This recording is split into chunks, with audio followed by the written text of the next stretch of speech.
এটা এটা একটা অগণতান্ত্রিক সরকার। আমরা নির্বাচিত হলেই একটা গণতান্ত্রিক সরকারের দিকে যাই, এই রকমটা ধারণা করাটা ঠিক না।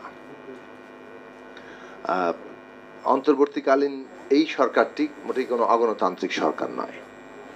সাংবিধানিকতা দিয়ে যদি কেবল গণতন্ত্র মাপেন তাহলে তো শেখ হাসিনাকে আপনাকে গণতান্ত্রিক সরকারই ধরে নিতে হবে, কারণ তিনি তো সাংবিধানিকভাবে দেখিয়ে দিয়েছেন উনি কতটা গণতান্ত্রিক এবং সব আইন কানুন ঠিকঠাক আছে।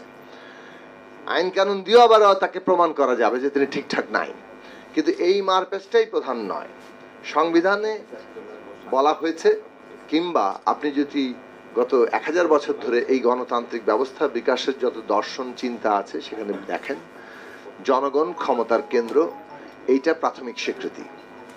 তাহলে এটা যদি প্রাথমিক স্বীকৃতি হয়, সংবিধান আর সবকিছুই জনগণের অধীন। জনগণ যখন একটা সরকার তার অত্যাচারী এবং স্বেচ্ছাচারী চরিত্রের কারণে জনগণের অধিকার যখন ক্ষুণ্ণ হয়ে ওঠে এবং জনগণের বিপুল অংশ যখন তার সমস্ত শক্তিকে উৎখাত করার মতো ক্ষমতা তৈরি করে, তখন ওইটা প্রাধান্যে কেবল আসে তা না, ওইটা সম্মতিতেও আসে, তখন ওইটাই গণতন্ত্র। এবং সেই গণতন্ত্রের জায়গায় অন্তর্বর্তী সরকার বাংলাদেশের জনগণের আকাঙ্ক্ষার উপর দাঁড়িয়ে আছে। রাজনৈতিক দল, শিক্ষার্থী, শ্রেণী পেশার মানুষ তাদের সমর্থনের উপর দাঁড়িয়ে আছে। এই সরকারকে আমরা সমর্থন দিয়ে গণতান্ত্রিক ভিত্তির উপর দাঁড় করিয়েছি। এখন এটা ঠিক যে প্রফেসর ইউনূস, যিনি এই সরকারের প্রধান উপদেষ্টা, তিনি বলেছেন যে ছাত্ররা তার প্রাইমারি এমপ্লয়ার। এটা ছাত্ররা তাদের নাম প্রস্তাব করেছে, সেই অর্থে হয়তো তিনি বলে থাকতে পারেন, কিন্তু ছাত্ররা যে নামটা প্রস্তাব করবে এটাও রাজনৈতিক দলগুলো বলে এসেছিল। কিন্তু রাজনৈতিক দলগুলো এই কথাটা, সেনাপ্রধান, রাষ্ট্রপতি, ওইখানে যে আলোচনা হয়েছে সেখানে পরিষ্কার করে বলা হয়েছিল যে ছাত্রদের একটা অগ্রণী ভূমিকার জায়গা আছে এবং সেই অগ্রণী ভূমিকার জায়গা থেকেই ছাত্ররা যে প্রস্তাব দিবে সেটাকে অগ্রাধিকার নিয়েই আপনারা করেন, এরপরে রাজনৈতিক দলগুলো মতামত দেবে। এই আলোচনাটা সেখানে প্রাথমিকভাবে হয়েছিল। সেই আলোচনার দিক থেকে হয়তো বলতে পারেন, কিন্তু মনে রাখা দরকার এই সরকারটি সকলের সমর্থনই আছে এবং এটা এখন সরকারকেও মনে রাখা দরকার। আমরা যেমন মনে রাখা দরকার যে আমরা এই সরকারকে সমর্থন দিয়েছি এবং এই সরকার সফল হোক, এটা আমরা চাই, তেমনি সরকারেরও মনে রাখা দরকার যে সবাই তাকে সমর্থন করছে এবং ওইটাই তার শক্তির জায়গা। এবং এই যে একটা ট্রানজিশন, উত্তরণ পর্ব চলছে, এই উত্তরণ পর্বে এই অবস্থাটা, অর্থাৎ সরকারকে আমরা সমর্থন দিয়েছি সেটা যেমন আমরা মনে রাখি, তেমনি আমরা সকলের সমর্থনে এই সরকার আছে সেটা সরকারও মনে রাখে। এই ট্রানজিশন কালে এই অবস্থাটা মনে রাখা দরকার উভয় পক্ষে, তাহলে আমরা হয়তো ট্রানজিশনটা ঠিকঠাক মতো করতে পারবো। এখন বাংলাদেশ রাষ্ট্র 1971 সালে একটা রক্তক্ষয়ী যুদ্ধে লক্ষ লক্ষ মানুষের প্রাণের বিনিময়ে দাঁড়িয়ে পত্তন হয়েছিল। প্রতিশ্রুতি ছিল সকল নাগরিকের জন্য সাম্য, মানবিক মর্যাদার সামাজিক ন্যায় বিচার প্রতিষ্ঠা করা হবে এই রাষ্ট্রে। 53 বছর উল্টো স্রোতে হেঁটেছে। তার মানে 72 সালে যে রাষ্ট্রটার পরিগঠন সংবিধান সহ বিভিন্নভাবে হয়েছে, আমরা দেখলাম ওই প্রতিশ্রুতির বিপরীত পথে হাঁটা হয়েছে। এক তো হচ্ছে কাঠামোগত দিক থেকে একটা ছোট পাকিস্তান তৈরি করা হয়েছে, কলোনিয়াল রাষ্ট্র। পাকিস্তানের এই যে ঔপনিবেশিক আধিপত্যের চেষ্টা, সেটা যেভাবে যে রাষ্ট্র দিয়ে করেছে, প্রায় সেই রাষ্ট্রকে বহাল রেখে দেওয়া হয়েছে। অন্যদিক থেকে এমনকি সংবিধান যে তৈরি করা হলো, সেই সংবিধানের মধ্যে এক হাতে জনগণের অধিকারের কথা বলে আরেক হাতে পুরোটা কেড়ে নেওয়ার ব্যবস্থা করা হয়েছে। সংবিধানের পুরো ক্ষমতা কাঠামো একজন ব্যক্তির হাতে সমস্ত ক্ষমতা কেন্দ্রীভূত করেছে, অন্যদিকে সমস্ত কিছুই যেন পাওয়ারফুলের জন্য, যিনি ক্ষমতাবান তাকেই, তার জন্য এই জায়গাটা করা হয়েছে। ফলে আমাদের একটা গুরুত্বপূর্ণ পার্থক্যের জায়গা হিসেব করা দরকার। আমরা অনেক সময় মনে করি যে 15 বছরই আওয়ামী লীগই বোধহয় সব দুঃশাসন, ফ্যাসিবাদ, কর্তৃত্ববাদ এটা আওয়ামী লীগই করেছে, আর বাকিটা বোধহয় খুব দুধের নহর বইয়েছিল। এটা ভাবাটা ভুল হবে।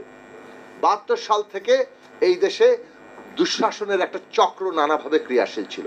মাঝখানে হ্যাঁ 3-4টা নির্বাচন হয়েছে, সেই নির্বাচনে তুলনামূলকভাবে মানুষ বেশি ভোট দিতে পেরেছে কিংবা তুলনামূলকভাবে গ্রহণযোগ্য হয়েছে। এর অর্থ এই নয় যে নির্বাচিত সরকারগুলোর আমলে খুব একেবারে সবকিছু সব ঠিকঠাক ছিল, বরং নির্বাচিত সরকারের আমলেও নির্বাচন নিয়ে প্রশ্ন উঠেছে বলে তত্ত্বাবধায়ক সরকারের দাবি উঠেছিল। সেটা যখন গ্রহণ করা হয়েছে, তারপরে তত্ত্বাবধায়ক ব্যবস্থাও দখল করার চেষ্টা করা হয়েছে এবং সেটা প্রশ্নবিদ্ধ হয়েছে। তার কারণে 111 এসছে। এগুলো বাংলাদেশের রাজনৈতিক ইতিহাসের বাস্তবতা এবং এর দায় রাজনৈতিক প্রধান ক্ষমতাসীন দলগুলোকে নিতে হবে। আওয়ামী লীগ যেমন ফ্যাসিবাদ কায়েম করেছে, বিএনপির কোনো দায় নেই, এটা ভাবার কিন্তু কোনো কারণ নেই। এই ইতিহাস থেকে এই সত্য মুছে গেলে আমরা আবারও একই চক্রের মধ্যে পড়ব, যেন আওয়ামী লীগকে হটিয়ে একটি রাজনৈতিক দল আরেকটা যে ক্ষমতায় যাওয়ার ব্যাপার সমস্যা এটা, সেটা যদি আমরা ভাবি, বিএনপিও ভাবে, তাহলে বিএনপি একটা বড় আকারের বাস্তবতার যে জায়গায় মানুষ এসে পৌঁছেছেন সেখানে ফারাক হবে।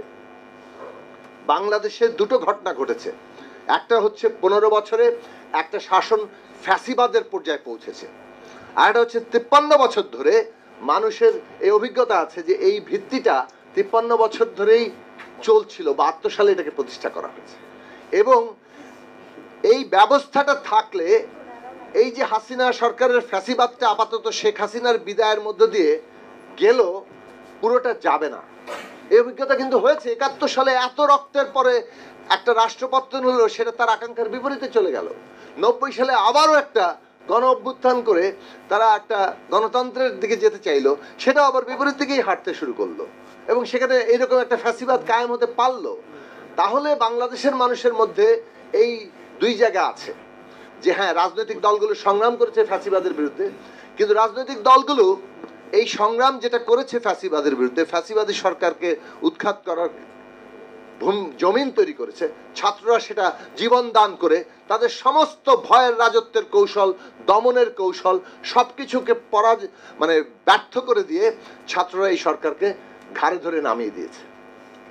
গলায় গামছা বেঁধে নামানো যাকে বলে, সেইভাবে নামিয়েছে এবং এমন অবস্থা তৈরি হয়েছে যে পালিয়ে যেতে বাধ্য হয়েছে। তাহলে এই জায়গায় পার্থক্যের জায়গাটা হচ্ছে যে রাজনৈতিক দলগুলো যে জমিন তৈরি করেছে, ছাত্ররা যেটা সম্পন্ন করেছে, সেইখানে কেবলমাত্র শেখ হাসিনার স্থলাভিষিক্ত হয়ে যাওয়ার মধ্যেই সমস্যাটার সমাধান নাই, সেটা নিশ্চয়ই হবে। কিন্তু যে ব্যবস্থার উপরে শেখ হাসিনা দাঁড়িয়েছিলেন সেই ব্যবস্থাটার বদল করতে হবে, এইটা মানুষ বুঝে গেছেন এবং এইটা আমাদের রাজনৈতিক দলগুলোর এখন উপলব্ধির সময়।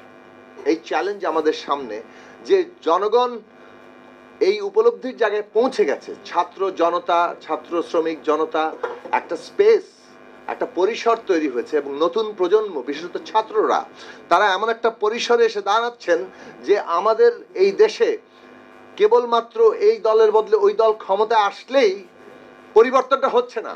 পরিবর্তনের মূল সমস্যাটা হচ্ছে একটা ক্ষমতার কাঠামো আছে, একটা ব্যবস্থা আছে, যে ব্যবস্থাটা নিজেই হচ্ছে স্বৈরাচারী ফ্যাসিবাদের জনক। কাজে ওইখানে বদল ব্যক্তির কিংবা দলের ঘটলেও ওই ব্যবস্থার কারণে সত্যিকার অর্থে কোনো পরিবর্তন ঘটছে না। এইবারে মানুষের যে এই চৈতন্যের জায়গা, আমি মনে করি বিএনপি দেশের একটা গুরুত্বপূর্ণ এবং বড় রাজনৈতিক দল হিসেবে এবং এই ফ্যাসিবাদের বিরুদ্ধে সংগ্রামে তাদের যে অবদান আছে কিংবা তাদের উপরে যে পরিমাণ অত্যাচার তৈরি হয়েছে, এই সমস্ত জায়গা থেকে বিএনপির এই উপলব্ধি করাটা অত্যন্ত জরুরি জায়গা যে কিভাবে তারা এই ফ্যাসিবাদের বিরুদ্ধে কিংবা ব্যবস্থার বিরুদ্ধে মানুষের যে বিক্ষোভ এবং নতুন চাওয়া, সেইটাকে তারা মিট আপ করবে। কিংবা রাজনৈতিক দলগুলো হিসেবে আমি গণসংহতি আন্দোলন করি, আমরা অনেকে গণতন্ত্র মঞ্চের সাথে যারা যুক্ত কিংবা অন্য রাজনৈতিক দল, যে কোনো জোট, তাদের প্রত্যেকেরই এই ভাবনাটা এখন সামনে বড় চ্যালেঞ্জ। কিভাবে ছাত্র জনতার আকাঙ্ক্ষাকে আপনি পূরণ করতে কতটা প্রস্তুত হয়েছেন, সেটা করাটাই কিন্তু সামনের দিনের চ্যালেঞ্জের জায়গা। প্রতিপক্ষ এখনো ছাত্ররা হয়ে গেছে এটা আমি মনে করি না।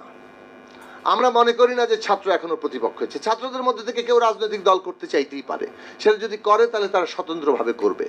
এখনো পর্যন্ত ছাত্ররা যে জুলাই আগস্টে সকলে যে সমর্থন দিয়েছিল, সেটা একটা কমন প্ল্যাটফর্ম হয়ে উঠেছিল, একটা নির্দলীয় জায়গা বলেই তো সবাই সমর্থন করেছিল।